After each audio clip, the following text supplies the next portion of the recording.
This is BBC Newsline, and a major story dominates this evening. Soldier F, the only soldier to ever face prosecution over his actions on Bloody Sunday, has been found not guilty. He faced in total 7 charges, 2 of murder and 5 of attempted murder. The judge said the evidence against him fell short.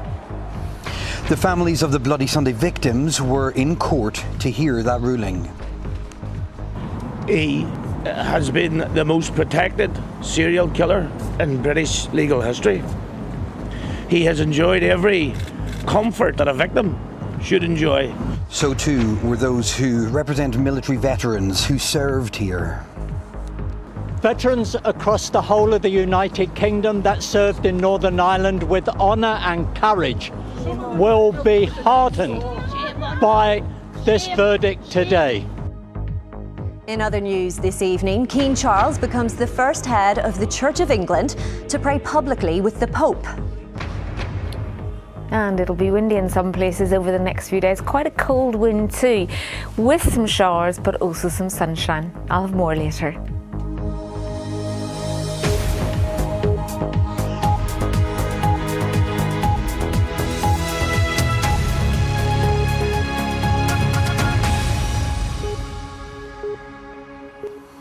We are live on the Derry walls this evening, which, just as they did on the afternoon of Bloody Sunday in 1972, give an uninterrupted vantage point of the bogside and the streets, where 13 innocent, unarmed people were shot dead by soldiers who acted in a way that has since been described by the government as unjustified and unjustifiable. 21 soldiers accepted they had opened fire that day. 18 had criminal cases against them considered, but only 1 has ever gone on trial.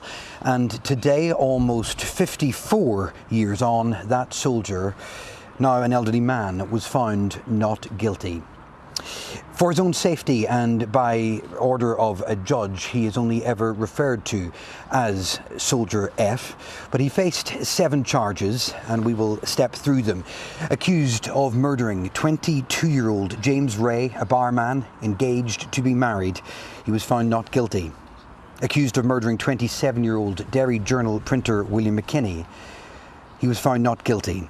Accused of attempting to murder Joseph Friel, the verdict was not guilty. Accused of attempting to murder Michael Quinn, the verdict was not guilty. Accused of attempting to murder Joe Mahon, the verdict, again, not guilty. Accused of attempting to murder Patrick O'Donnell, known as Patsy, the verdict, not guilty. And on the final charge, accused of attempting to murder persons unknown that day, the verdict, not guilty. In his remarks this morning, the judge said that the evidence presented by the Crown signally failed to reach the high standard of proof required in a criminal case, that of proof beyond reasonable doubt. Now, we know the perspectives differ widely on this story, and we will bring many of them to you this evening, but we want to start at the Crown Court in Belfast, where this morning the judge, following a trial without a jury, delivered his verdict, and Mark Simpson was there. Among the 13 people killed on the streets of Derry more than 50 years ago were Jim Ray and William McKinney. Today their friends and some relatives came to Belfast for the final day of the trial of the former soldier accused of murdering them. The Bloody Sunday campaigners had an early start, leaving the bogside by bus before daylight. It was a long journey and then a long wait, almost 3 hours in total, as the judge in the case went through the evidence. When the 7 not guilty verdicts were announced, it was impossible to see the reaction of Soldier F, even though he was sitting only a few feet away from the press bench. He was hidden from view behind a full-length blue curtain to protect his identity. Nothing was said inside the court about the verdicts. It was all outside. Veterans across the whole of the United Kingdom that served in Northern Ireland with honour and courage will be heartened by this verdict today. You can hear the barricade that I'm getting from people behind me. I hope that there is no more soldiers brought to the courts here. There was a very different response from a solicitor representing some of the families. This is the end of the prosecution of Soldier F. He has been the most protected serial killer in British legal history. He has enjoyed every comfort that a victim should enjoy. The trial focused on what happened on Bloody Sunday in the area around Glenfadda Park North in the Bogside. Before delivering his verdicts, Judge Patrick Lynch said some soldiers had lost all discipline that day. Shooting in the back unarmed civilians, fleeing from them in the streets of a British city, those responsible should hang their heads in shame, he said. In terms of Soldier F and the charges against him, he said, the evidence presented by the Crown signally fails to reach the high standard of proof required in a criminal case, that of proof beyond a reasonable doubt. At the end of the case, a brother of one of the victims of Bloody Sunday spoke about Soldier F. The type of thug who is well used to special treatment, well used to having important and powerful connections with his police escorting to back over to Hayden Palace Barracks, where all this began. As the families returned to Derry, there was praise from John Finucane. They have and will always remain an inspiration to people like me, and I know others who have tirelessly, and sometimes in a way that can make one despondent, tried to take on the might of the state to get truth and justice for their loved ones. Many questions remain, and for some, the search for answers will continue. Mark Simpson, BBC Newsline. Well, the mayhem of Bloody Sunday began with a civil rights march. That march set off from just the top of the hill behind me and made its way down the hill towards the city centre. But what followed was rioting, and the deaths and injuries, they were spread across a relatively small number of streets. But the case of Soldier F relates specifically to Glenfadda Park. This is how it looks right now, this evening, largely unchanged, it must be said, since 1972, when soldiers entered this courtyard on foot and killed James Ray and William McKinney, shooting them as they were running away.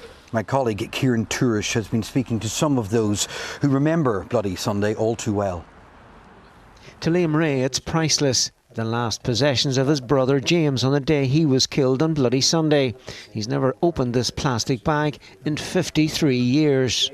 A couple of weeks after Bloody Sunday, the police returned Jim's clothing and the artefacts that belonged to him. These were the contents of his pockets: a set of rosary beads and a packet of cigarettes. Hardly the equipment of a terrorist. James Ray was tall for his age. His family say he was loved and cherished by everyone who knew him, including his fiancée, whom he intended to marry. He took part in the Civil Rights March on Bloody Sunday along with other family members. When the shooting started in Glenfadda Park, James Ray was there, taking cover. It was just a sense of depression, hurt, despair. The best way to feel it. We went out as a family, and Jim didn't come home. But it killed my mother too. She was dead within 2 years. Her life ended that day as well. 13 people were killed on January the 30th, 1972. Father Edward Daly, who would later go on to become Bishop of Derry, was in no doubt about what had happened. It was completely outrageous, disgraceful. I don't know. They call themselves an army. It's utterly disgraceful. Are you quite sure that nothing was fired at them first? There was nothing fired at them, sir. I'm absolutely certain of that. I can speak of this without any difficulty whatsoever because I was there. But the army defended the actions of the soldiers and said they fired on gunmen. Paratroopers did not go in there shooting. In fact, they did not fire until they were fired upon. The Bloody Sunday Tribunal in 2010 found that the killings were unjustified. Lord Savile said those who died were unarmed and posed no threat. Prime Minister David Cameron officially apologised in the House of Commons. Some unionists have always maintained that a two-tier justice system has been in operation to the detriment of the army. The McKinney family say the campaign for justice has been a long one, stretching more than 50 years, but they owed it to their 26-year-old brother William. For Liam Ray, the loss of his brother James had a profound effect. His jacket, which he was wearing on that day and which he was shot twice, is on display in the Museum of Free Derry in the Bogside. But I discovered years later that a wee first aider, the type like she was only 18, that she was in the ambulance with Jim, and she held his hand and she talked to him the whole way over. She says she wasn't sure whether he was still here or he was dead, but she done that, and that was such a consolation for me, particularly because that used to haunt me, that thought that there was nobody with him. Today the Ray family watched the verdict at their home and reflected on its significance. Well, I'm not surprised. Our family knew the difficulties that were going to be in this court case. Saddened. Justice hasn't been done as far as we're concerned. It's emotional, certainly it's emotional, because it takes you back to that day. It takes you back to the horror of that day. It takes you back to what a waste. When all people there. The family say this has been a highly emotional day after a long campaign, and their focus will remain, as it has always been, on the dead and injured of Bloody Sunday. Kieran Turish, BBC Newsline, Derry. When listing the charges faced by Soldier F earlier, I mentioned the one of attempted murder of Patrick O'Donnell, or Patsy as he was known, a 40-year-old roofer. His daughter, Caroline, was in court this morning. He suffered gunshot injuries and also was assaulted, leaving him with significant head injuries. But Caroline met me down at the Museum of Free Derry, which is just feet away from where it all happened. We met just before we came on air, and I began by asking her what today's verdict means for her. Today there was that anticipation that just maybe that Soldier F, I know the evidence was so flawed, but we kind of thought that maybe he would have got done for one count of attempted murder. But the evidence was too flawed, and I understand why the judge couldn't accept it. I'm sure your dad, Patsy, has been in your mind all day. What is the image that's clearest to you today? About my father? Well, I was 14, Declan, on Bloody Sunday, and my father was shot wounded in Glenfada Park. Whenever they shot my father, they used their baton or their butt of the rifle, and they gave him a terrible head injury. So they thought my daddy was going to die of his head injury, not his bullet wound. And whenever my daddy got to come home, he was just different. As in, before he would have been very social. He couldn't go out into crowds anymore. He was too frightened. So today, when you think of your dad, are you thinking of your dad before Bloody Sunday, or post Bloody Sunday? Both. Thinking of the beautiful daddy that we were blessed to have, and we were so blessed my daddy got to come home.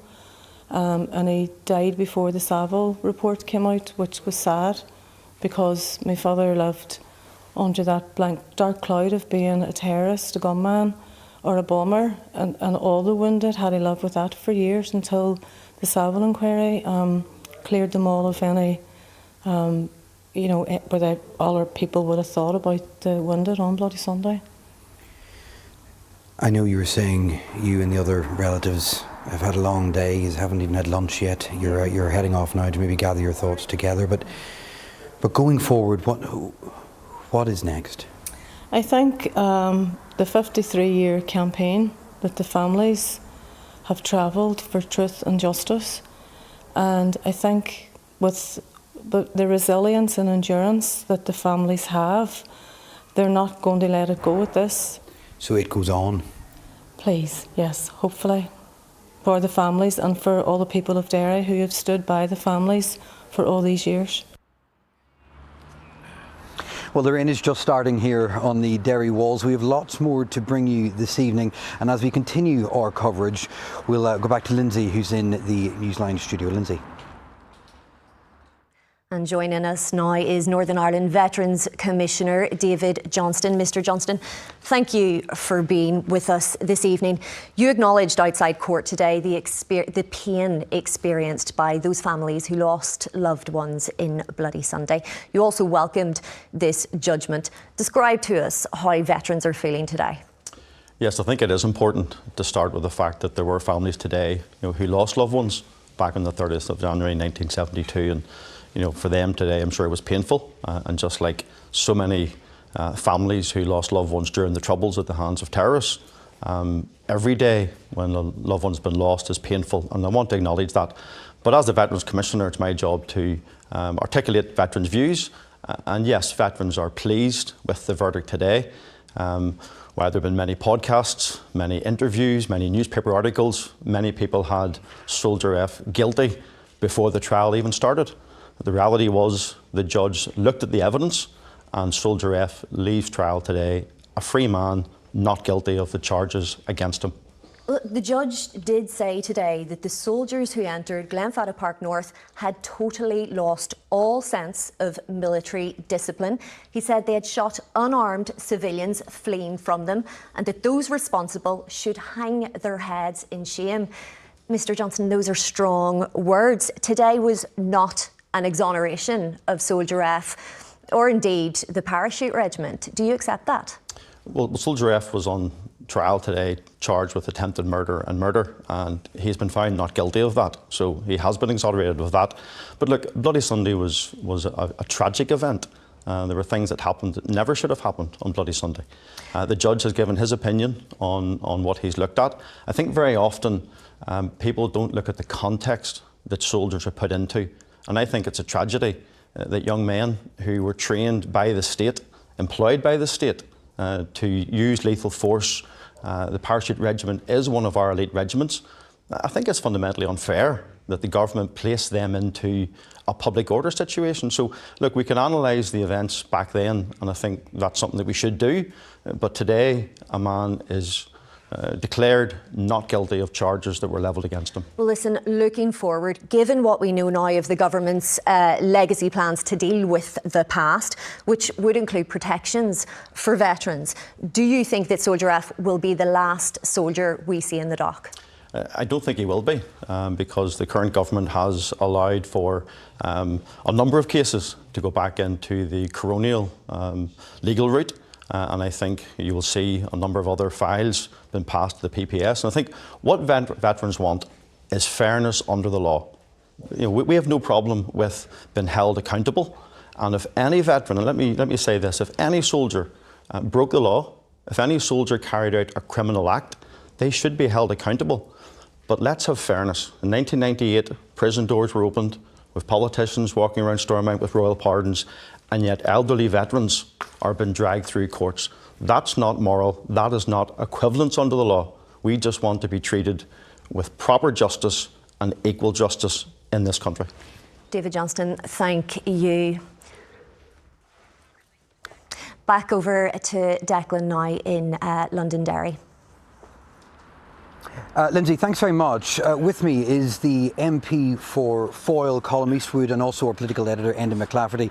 Colin, with your permission, I'll start with Enda. Do you want to just maybe set out the stage for some of the broader political reaction that there's been today? Well, an affront to justice is how the First Minister, Michelle O'Neill, described today's verdict. A common-sense judgment was the verdict by Gavin Robinson, the DUP leader, and that, of course, an indication of just how polarising Bloody Sunday is in political terms here. We also heard from the Prime Minister, Sir Keir Starmer, whose spokesperson talked about this case being an example of the complexities of dealing with the past. No mention of the Bloody Sunday families in the statement, but it did talk about veterans and the need to protect veterans from what he called the endless cycle of legal uncertainty. Also under pressure today, the Public Prosecution Service. Lots of political parties on the union side raising questions as to how this case got this far, given the evidential shortfall. We got a statement from the Public Prosecution Service acknowledging some of the challenges and also reminding us that the PPS dropped this case against Soldier F a number of years ago, was forced to revisit it after a court challenge by the families. And then closer to home here, if you like, we've had a challenge for the local MP Colin Eastwood from the DUP, MP Gregory Campbell, after Colin Eastwood, you'll remember, named Soldier F in Parliament, despite that court order, of course, preventing his identification. Have a listen to what Gregory Campbell had to say.